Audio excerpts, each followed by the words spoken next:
Get off that exhausting hamster wheel and into balanced living with Dr. Marissa. Promise you joy in the mystery. Dr. Marissa, also known as the Asian Oprah. Her mission, to be a beneficial presence on the planet. Her purpose, to be your personal advocate to live, laugh, love, learn. Her life motto, don't die wondering. Take back your life with Dr. Marissa Pay.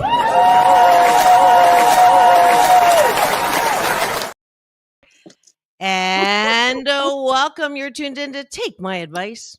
I'm not using it. Get balanced with Dr. Marissa, the morning show here on KCAA, NBC News, CNBC News, NBC Sports Radio Station, AM 1050, FM 106.5, and streaming everywhere.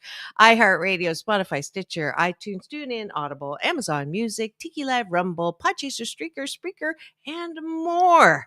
Home to the Asian Oprah, #1 talk in the IE. Thank you very much. And I continue. They said I wouldn't last a year. Well, we're celebrating 13 years, 679 consecutive weeks, 1,384 podcast shows, but who's counting? And 330, almost 3,000 views. And I'm just so grateful that I have with me a past guest. She actually, yesterday you saw Chris Wark.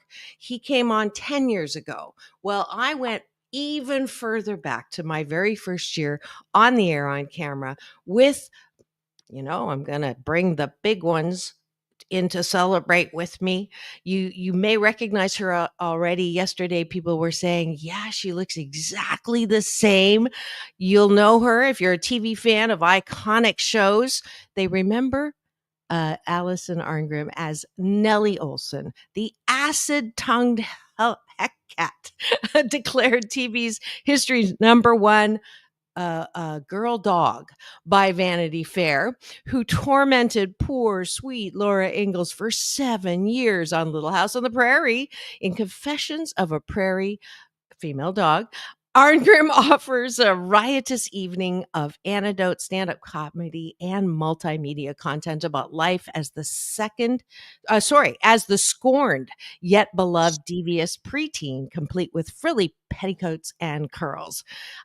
This one-woman stage packed houses in the U.S. and abroad. The hit show spawned Alison's record-breaking New York Times best-selling memoir, similarly titled Confessions of a Prairie Dog. I'm going to say it that way. How I Survived Nellie Olson and Learned to Love Being Hated.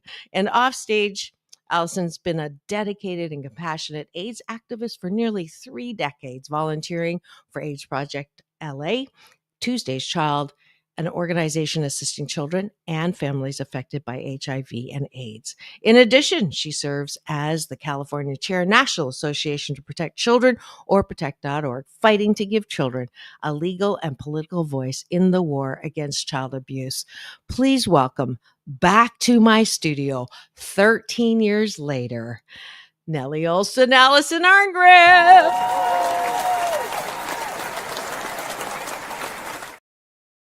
I love that. I think that's the same applause track I use on the Alison Arngrim show over at Tony's place.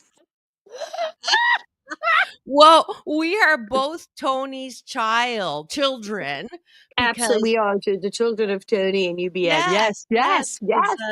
I started, you may have started before me. I don't know many people who started before me. You've been forever. I love that you're the Asian Oprah. That was also cracking me up endlessly. I saw that. And I was actually introduced to Oprah as the Asian Oprah. So that was, yes, you'll love this. She looked at me, looked down, and said, "Nice pants." And what would you have said to that? I mean, I can only imagine your response. My response, I had to bite my tongue because I really wanted to say, "Do you want them?" It took everything to not say, "Do you want them?" I'm like, but what a compliment. And it was, it stuck, obviously. And people have said, you don't need to say that. People know who Dr. Marissa is, but you know, Allison, if I'm on the red carpet and I'm interviewing, as I did, John Travolta or Halle Berry, and I say, "Hi, I'm Dr. Marissa," and they're like, "And?" But if I say, "I'm Dr. Marissa, Asian Oprah," they And they're start like, laughing and the interview's yes, amazing. So that's something genius. that's changed since I first had you in studio. But I didn't tell you because I wanted to surprise you because I know you love surprises. I start every show in the last couple of years with breakfast with my guest. So we're Oh, going to take a bite of my gratitude sandwich. gratitude sandwich. I'm loving this. Okay. Yeah. Top of the bun. What do you like about your life, about what's going on around us? Because it's so easy to see the bad, right? Yes. And then the bottom of the bun, which I want you to do before you go to bed. What do I like about myself? Little weightlifting for that self care. So you're not, you know, thinking about who done me wrong and, you know, what I didn't get done. So I'll start to give you an example. I am grateful for um, meeting you and starting with Tony and having people we love in common like Harlan and love that you agreed to come on to celebrate my 13th year and that you know it's just I love that I get to meet interesting happy people and for that I am truly grateful. I've beaten it to death, but I am so grateful for not just Little House on the Prairie, but the fandom and the thing around it that has given me such opportunities in such a life. And I mean, last year was the 50th anniversary, and we just, all of us from the show were like booked nonstop every weekend. And now it's the 51st year, and we're still like doing stuff. But all of these crazy things I do, and the platform it's given me to speak to people, to raise money for charity, to sell books, to go to these fab things, to do a show, and the just syndrome of Little House on the Prairie has just been such a wonderful thing in my life. And it's kind of like all roads lead to Walnut Grove. It's like crazy. But I'm enormously grateful for that because I think about it, I am grateful for the work that I am able to do. That I have a great job and or jobs, all 10 of them that I'm doing. Yes, that absolutely, and I am grateful for that every day. And the gratitude. I was just at the Cherry Blossom Festival, and Patrick Duffy was the keynote speaker, and his thing was all about gratitude. It was all about gratitude. It is great. I am grateful that I have this amazing cup of Java every morning, and there's something about that first sip, gulp, whatever you want to call it. And for that, I am grateful. Cheers. Cheers, cheers. I got water now, but I did have a big mug of Yorkshire English tea earlier. I Mm-hmm. am grateful for, let's see, for living in California. Yeah. Sunny California.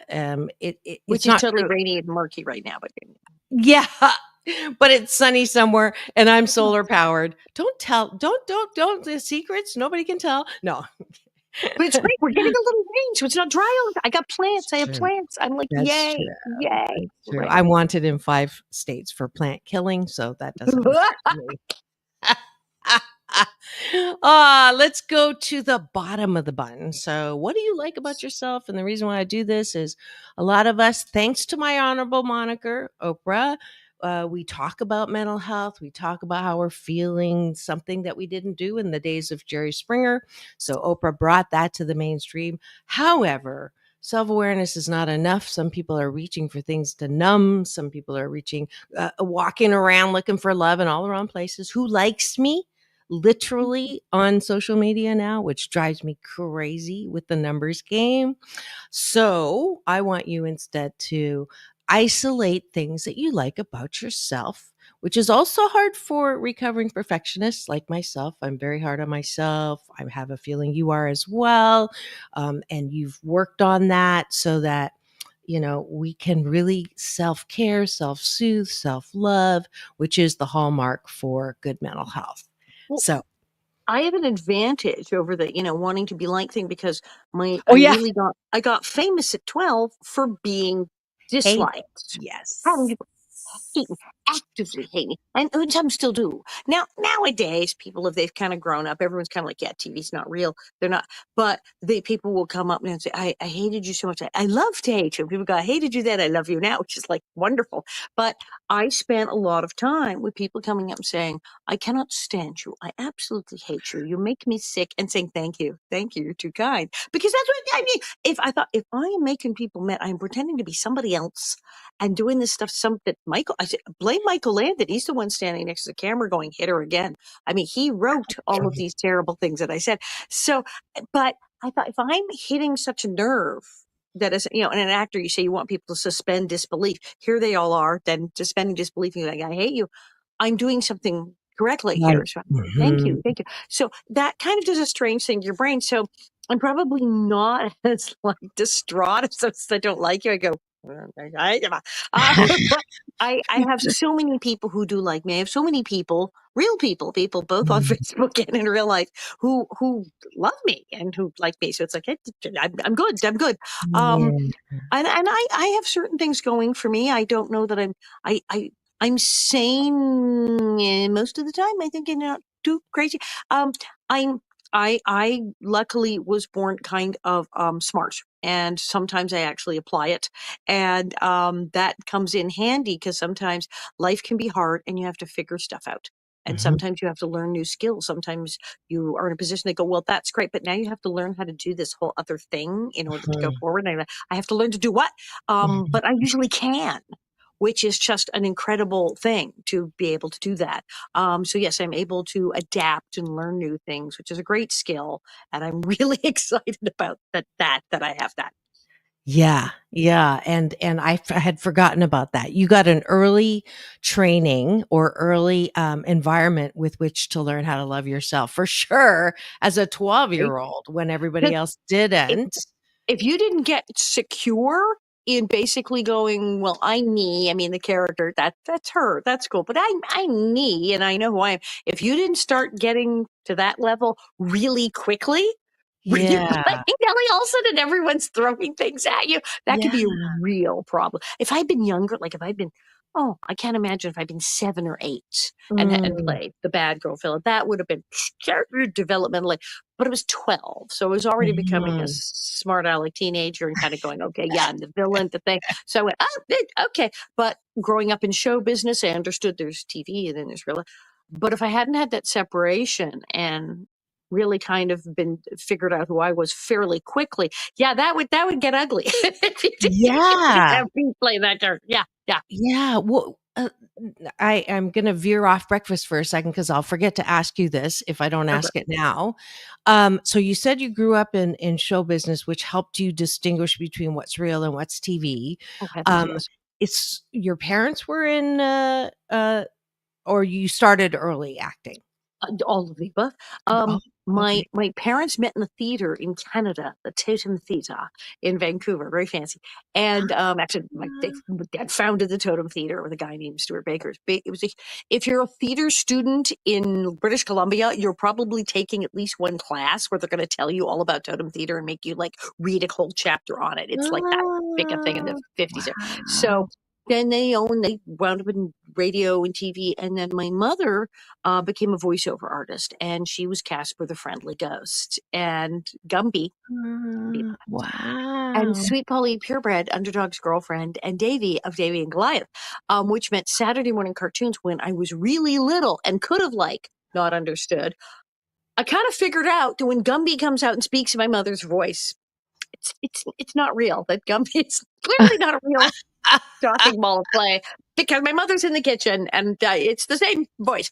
And Wow. she took me to the studio a couple of times, and I met Wally Cox, who was Underdog, and I saw that it was people went into a room and they had microphones and see we record this, and then there's these other people they draw these things or make the claymation and then they put it all together. So I knew Mhm. what cartoons were. I knew how they were made. It's like tiny child, and so I knew when Casper came on the TV, yet that Casper also Good sounds like friend. my mother.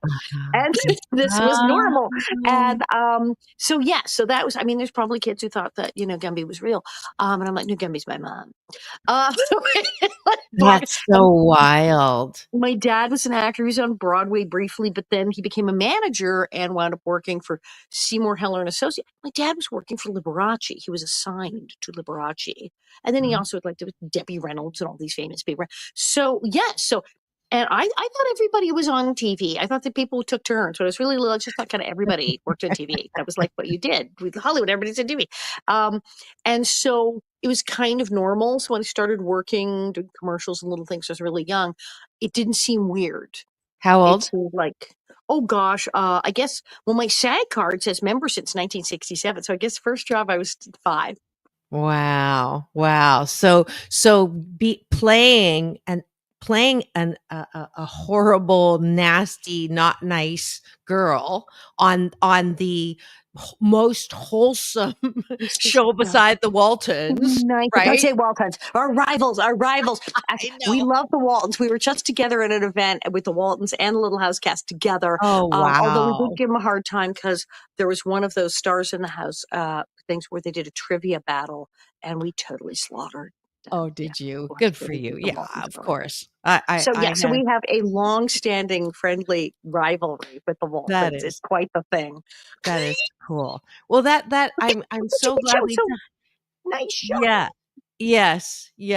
So if you've just joined us and you're wondering what's going on in my studio today, I'm celebrating 30 years and that, I try to balance out all the bad news with good news and we do not talk about the headlines. We don't know politics, no religion, but we do talk about what makes you happy. I'm on that happy 88 mission, 88 million more happy people. And this, my guest today has returned after 13 years after her first time on my show in my first year to help us with that. And she's already doing it. And I'm finding out things during breakfast. We still have not finished breakfast yet because we're doing a grateful breakfast. We're getting that gratitude sandwich, and we're not eating. And we've gone off to the races. It's done. And I'm discovering all these cool things about what really shaped her and why I didn't even think about it. Why being so hated at the age of 12 on it, probably there weren't that many hated actresses roles, right? Especially as a girl. Yeah, we had, how she Patty came out of McCormick and, we had, Margaret from Dennis the Menace, but she wasn't monstrous. She was just really annoying. no, exactly. And I'm totally friends with her because all of us bad girls are friends with each other. Oh, I've met Patty McCormick. She's delightful. And I'm friends with Julie Dawn Cole, who was the original Veruca Salt. Yes, we're all the bad girls. We're all friends. Oh. We all like talk to each other. Please extend my invitation for a bad girl panel here. I would love that. Jeannie Russell, Margaret, try to do it like a heartbeat. Yeah, let's do a bad girl panel. Do that. That would be, and I'll lift the FCC and I'll just have my editor like We'll just say on the button and allow you to say whatever you want. That would be so funny. But anyway, so we're going to close off breakfast. We just talked about, the things that we like about ourselves and instead of hard on ourselves. And through that, I discovered that Alison had to learn early how to really like herself because she was hated. I forgot. So certainly, I think that's amazing. I don't think I've ever had a guest have that kind of a training ground. But thanks for joining us for breakfast. I would love if you continued this good life habit, this hashtag Blissipline for the next 28 years. 28 days. Well, 28 years too, but 28 years. Yes, 28 years. Do it for 28 years. 28 days to make it a good life habit, with or without me. But I'm here every weekday morning live at 9. So there you go. Thanks for joining us for breakfast.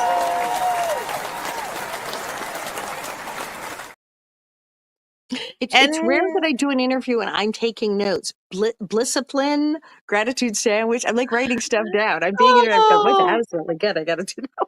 I will consider that a compliment. And and now for the topic of the day. Ooh, my bell just broke. You pull it out of a jar. Uh-oh. Great. You broke Wait, the bell. I mean, did I break the thing? But it says everything is awesome. So I'm gonna have to go to my other sound effects. I can't believe the bell just broke. Boy, that's like a So we'll go to the secondary. The topic of the day is Hey, you! Hey! Hey, you! Little House on the Prairie, Nellie Olson, who is my very special guest today. We've already gotten a little insight to her. She got thrown on the stage probably very early. She's been in SAG since she was 5. So playing a not nice person at the age of 12 wasn't too hard of a reach. And what was it? Did you have a moment ever when you said, do I really want to be an actress? I know that, my parents were like very encouraging or discouraging. You tell me. Let's get the early years. yeah, I think, well, because I'd been an actress since I was 5. So I'd been doing the show and I'd wanted a series. I'd done small parts. I did a movie when I was 10 and I'd done various things.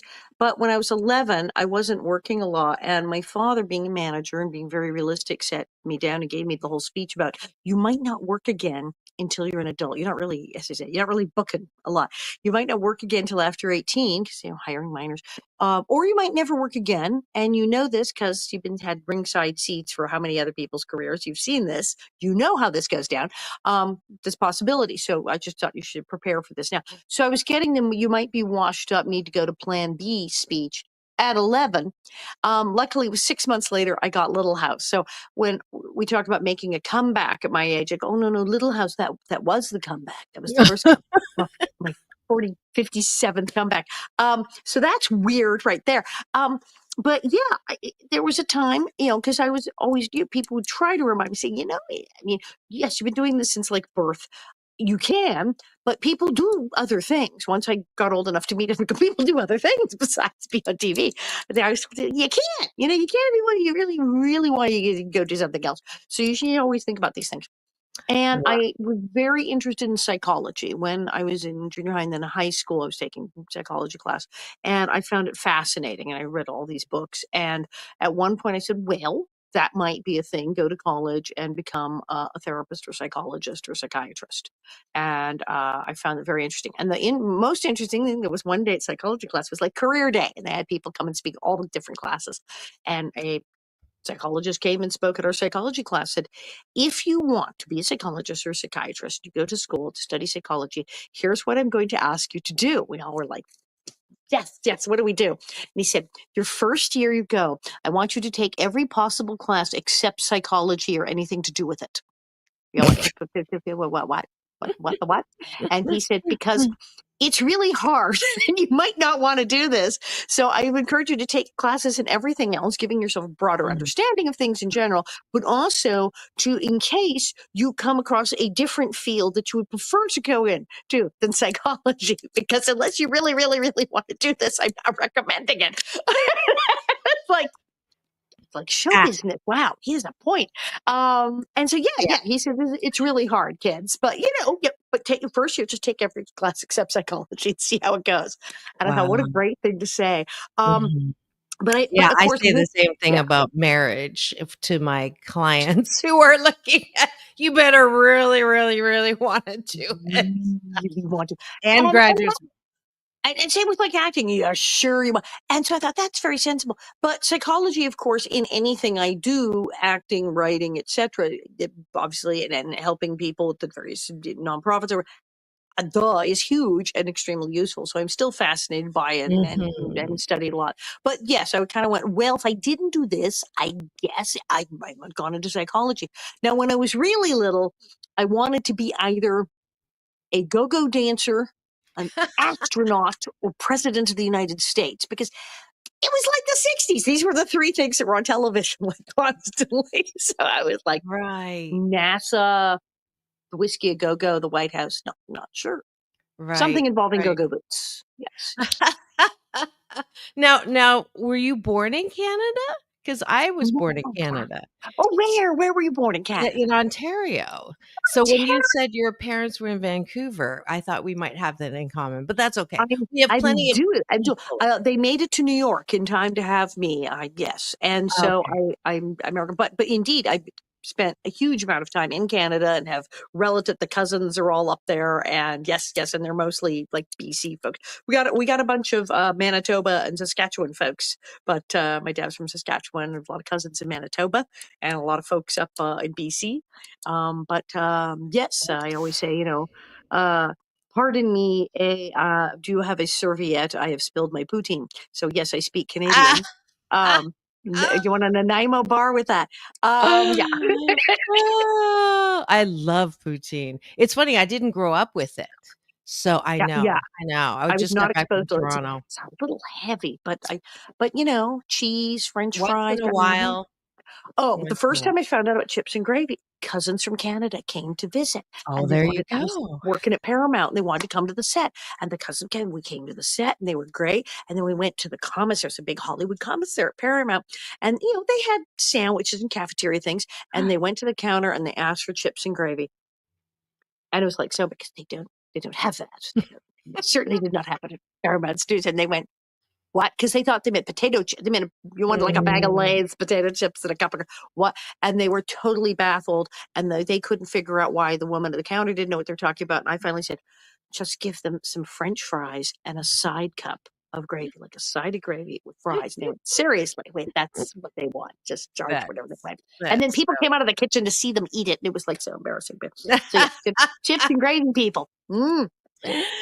And we're going to take a quick station ID right now. If you're wondering what's going on in studio today, this is Take My Advice. I'm not using it. Get Balanced with Dr. Marissa, the morning show on KCAA, the station that leaves no listener behind. NBC News Radio, AM 1050, FM 106.5, home to the Asian Oprah, number one talk in the IE.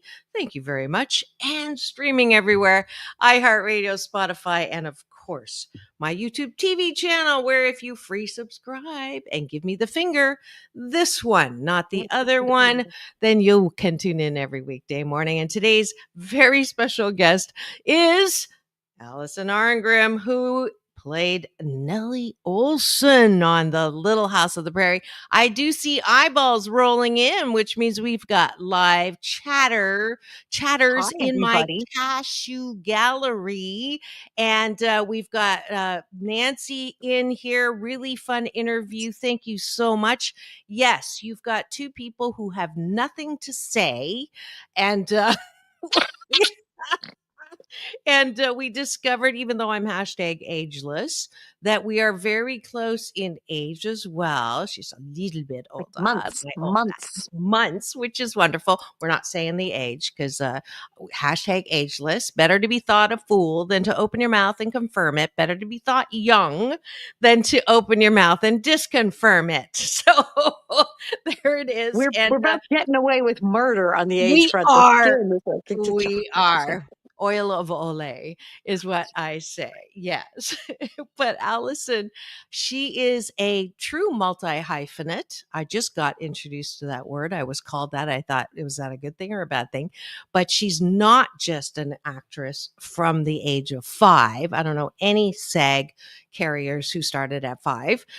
She also turned that character into a very funny one-woman show that has been everywhere. And then that wasn't enough. She's now a best-selling author as well, with that same tongue-in-cheek, acerbic, dry, and combined with wet, funny, which I just is it's so delightful to have you here today and to celebrate my 30 years, my 679 consecutive weeks.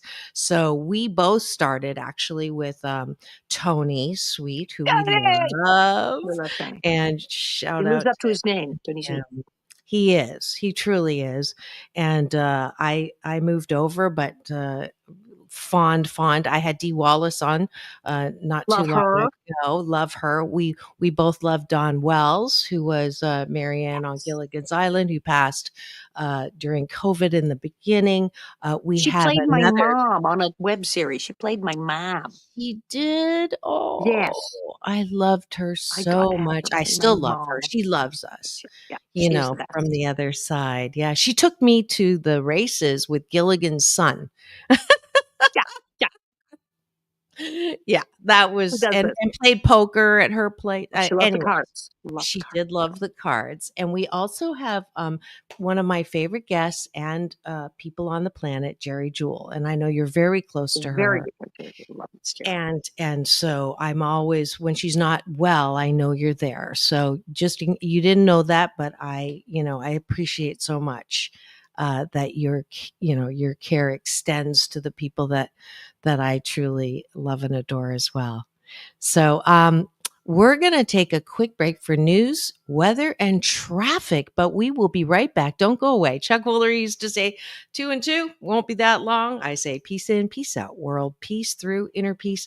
Don't go away. We'll be right back. Little House on the Prairie, Nellie Olson and Alison Arngrim. Same person, by the way. Don't go away. We'll be right back. I can't stop laughing.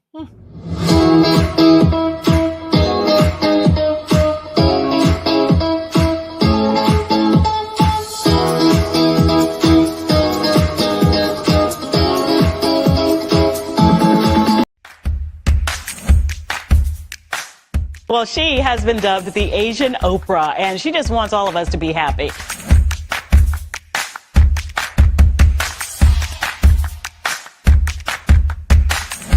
Dr. Marissa, aka the Asian Oprah, says the most important thing you can choose is choosing to be happy. You are tuned into my weekly talk radio TV show called Take My Advice. I'm not using it. Get balanced with Dr. Marissa.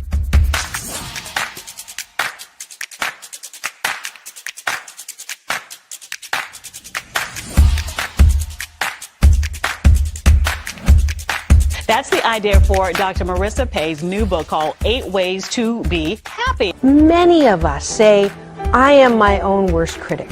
Nobody's harder on me than I am. And my response to that is, stop it! Why are you doing that to yourself? You have to be your biggest fan, because if you can't at the end of the day say, I did a good job, who is? We don't have to constantly be angry at the things that are wrong. Why don't we choose to be happy about things that are right? We have the choice. That's our muscle. And life is so amazing if we can see it.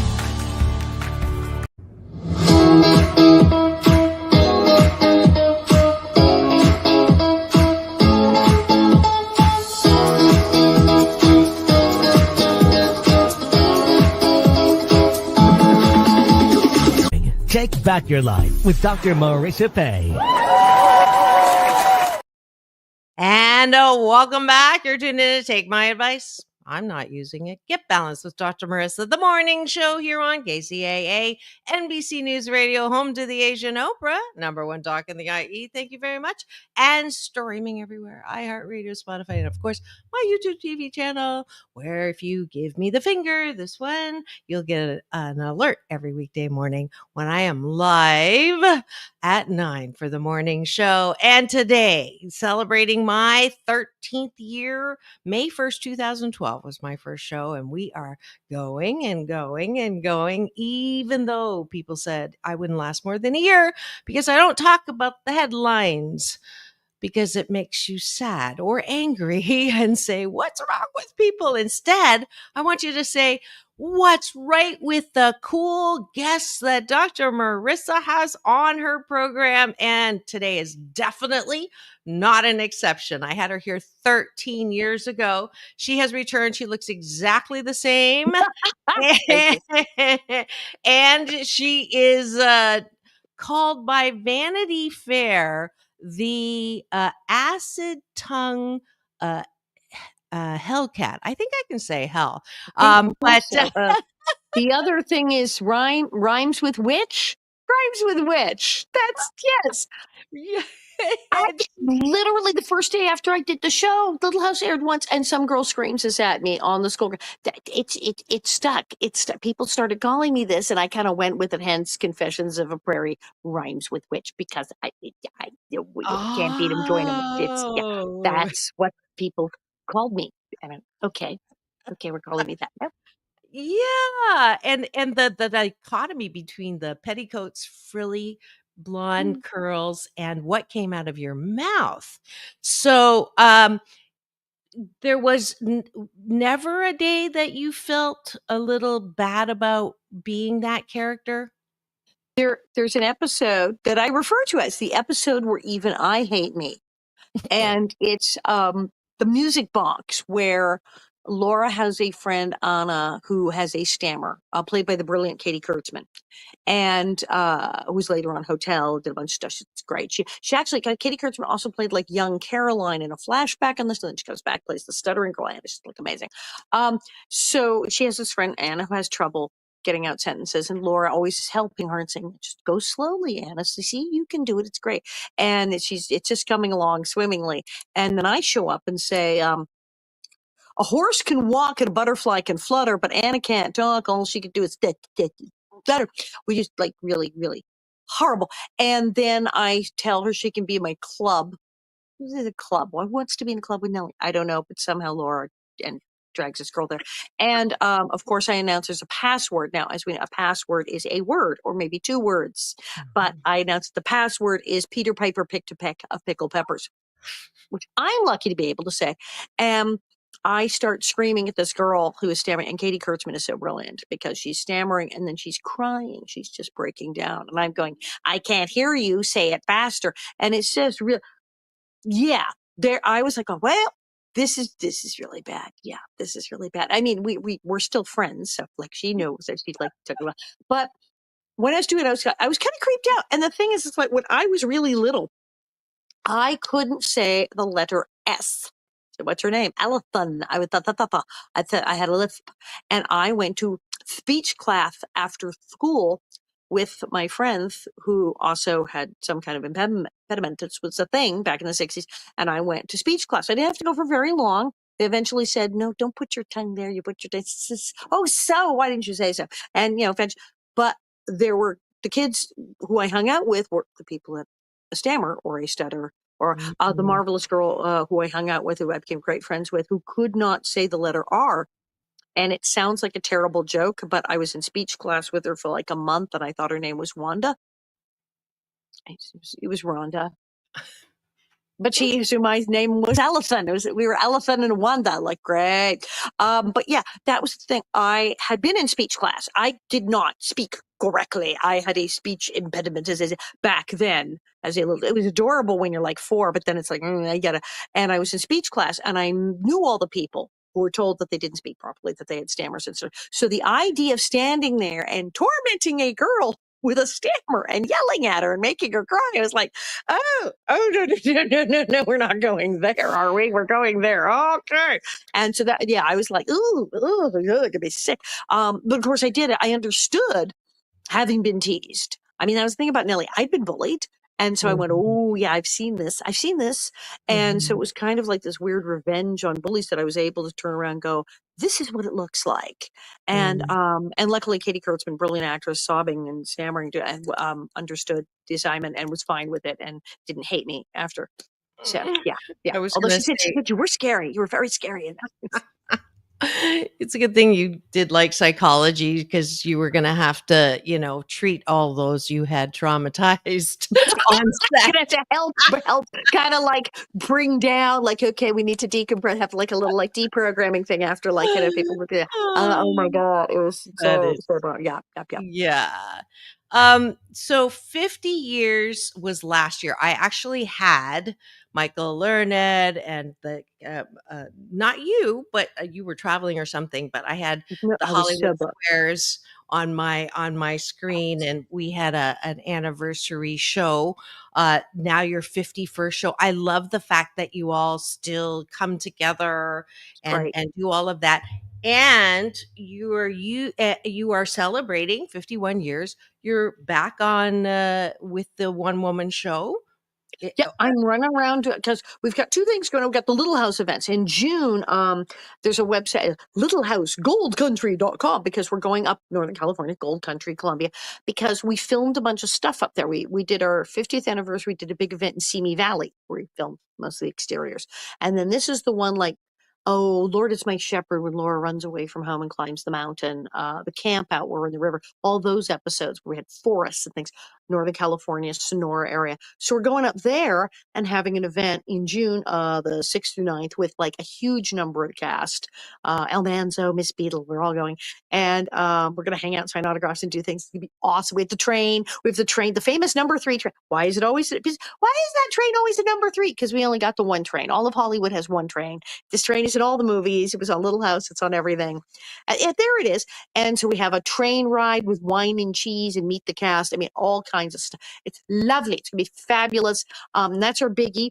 And then we have several more coming up. We just keep doing these. And then I'm doing my show, Confessions of Prairie Rhymes with Witch.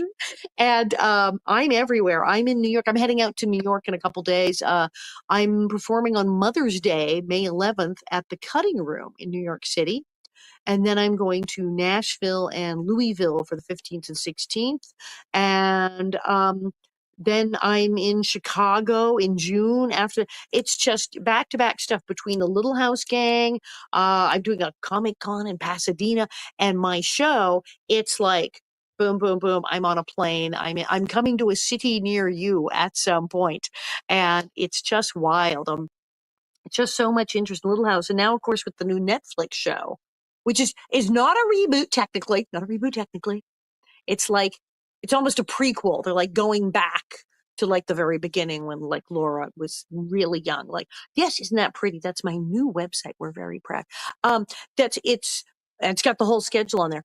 They're There you going go. back, and it's this Netflix show to like the very beginning of Laura's life. So it's kind of like awesome. And that's generated massive interest in all of us OG original Little House cast members. So it's all worked out for everybody. Rising tide floats all boats. I'm totally cool with it. That is so cool. Yeah, great website. I love the colors. It's Isn't it so pretty? you. And it Yes, has it's both very podcasts, because I have the podcast with doing the Little House 50th anniversary podcast with Dean Butler and Pamela Bob, and then the Alison Arngrim. And it's so funny because you're talking about not doing, always going to the negative. When I first started doing the Alison Arngrim show podcast, Tony, and Dean Butler was one of my first guests. And I said, doing this show. And he said, is there a theme?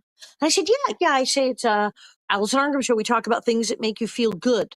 The TV shows and movies that made us feel good, and the people who made them, and people who are doing things now to make the world a better and more interesting place.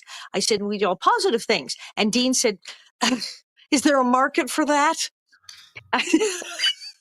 I said, is it that bad? He said, everybody who's got a show is just yelling and screaming at people and talking about how terrible everything is, and yelling at their guests, and the guests are complaining. There's also complaining and screaming. You have a show where you talk about like why you like stuff? Okay, yeah, actually I do. Do people tune in and go, yeah? Well, of course, people, they love it. And it's now hugely popular. So indeed.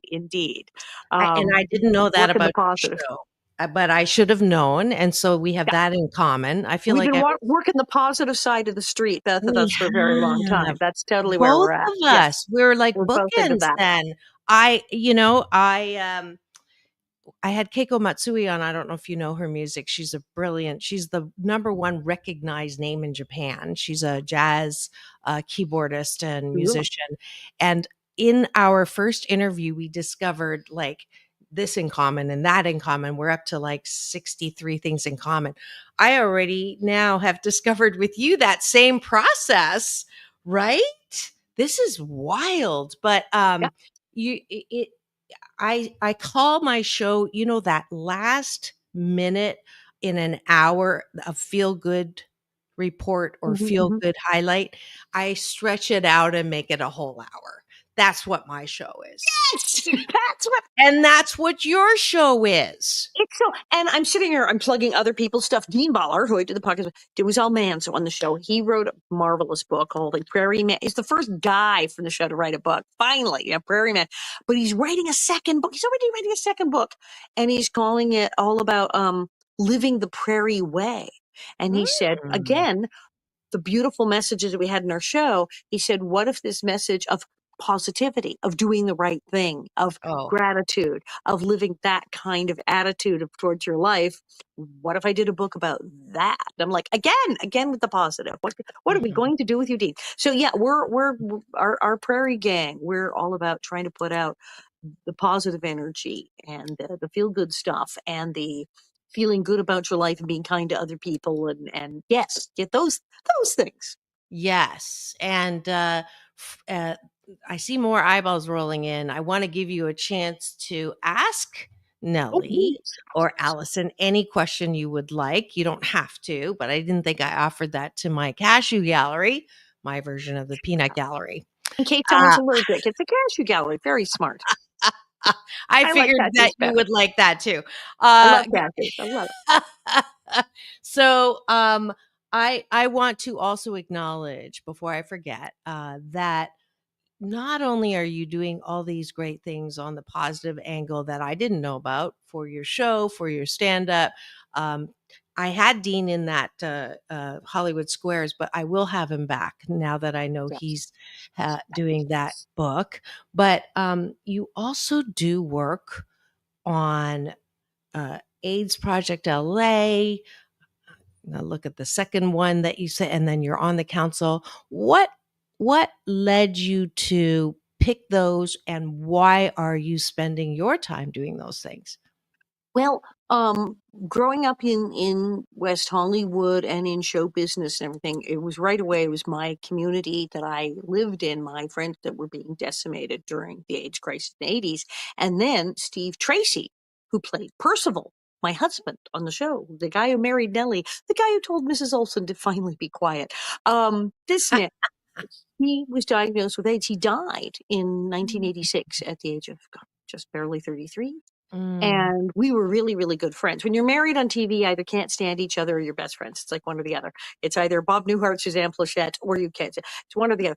And we were huge, huge friends. And so when he got public with his diagnosis and he was very sick, I wanted to help him as best I could. And luckily his family stood by him. His mom and his sister flew out to make sure he was okay. And it's like, so everyone was, all his friends stood by, but there were so many people who had no friends, had no family, had no one. And so I went to APLA to volunteer there. And also my phone rang off the hook because this is like this 85, 86. People were terrified that did not know anything. And my phone would ring and go, well, since you know it, how did you get this? And how did you get it? Am I going to get it off a doorknob? And I'm like, oh, yeah. And I went and I took the training for the Southern California AIDS hotline. And so then I was able to help people get correct information, how to take care of their friends, what they could do to help.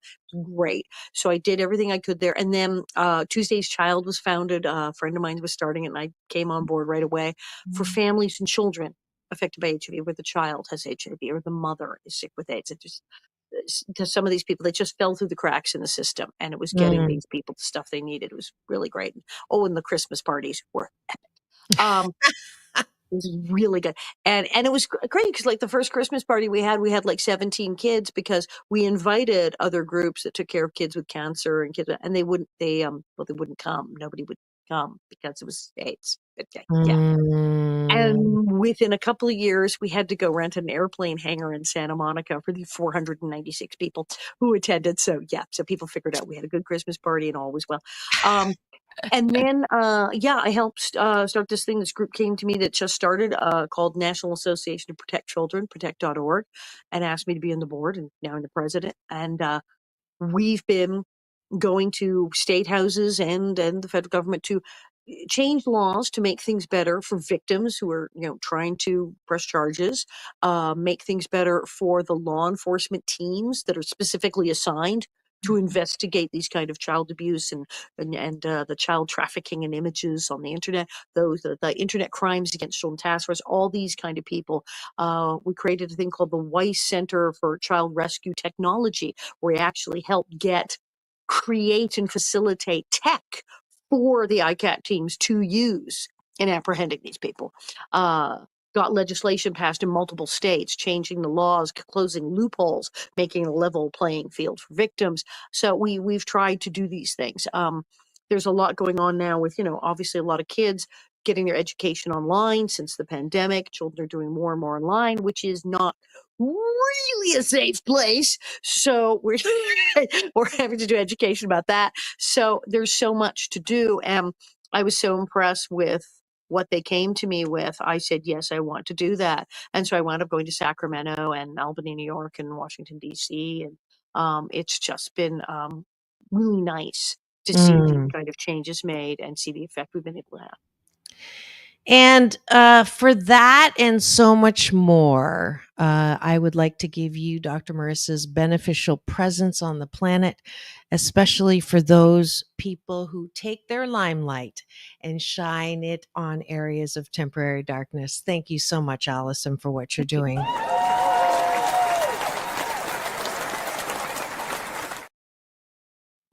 Not all of my guests get that award, but yes. So Thank you so much. Of course, of course.